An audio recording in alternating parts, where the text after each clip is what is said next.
The reality of head trauma is something that we're like, as a society, we're just embracing over the last 10, 20 years. Yeah. Like, it wasn't for that concussion movie. I think that opened up a lot of people's eyes. That Will Smith movie. Yes. And the story, that doctor, of him finding how many people have like significant brain trauma from football. Yes.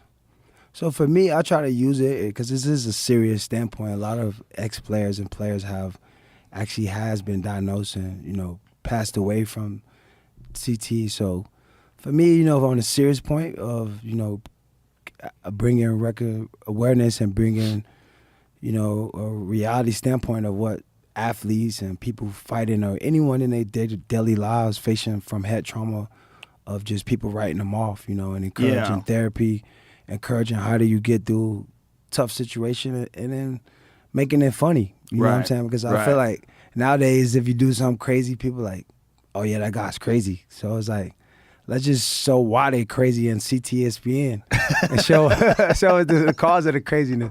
You know what I mean?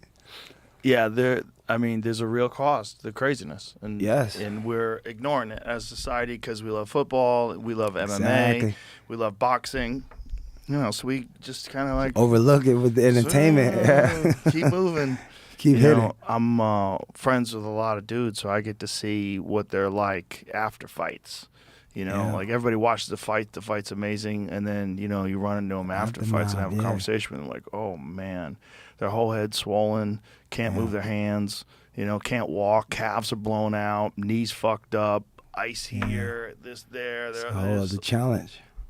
It's a challenge, man. Yeah. It's a real challenge.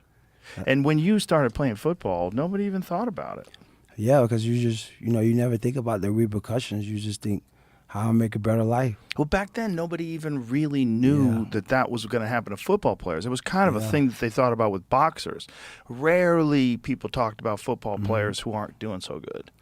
Yeah, so I feel like CTSPN was brought back to recognize the awareness of high-level people experiencing trauma and not being able to overcome that trauma because, life's change on you in a second. You playing football, it's going to come to an end, and then what do you do next? Yeah.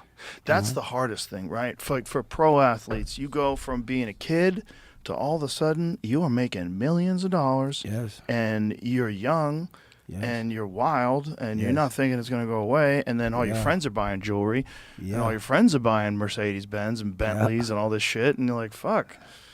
And I think the number was something like 85% of NFL players go bankrupt within X amount of years after retirement.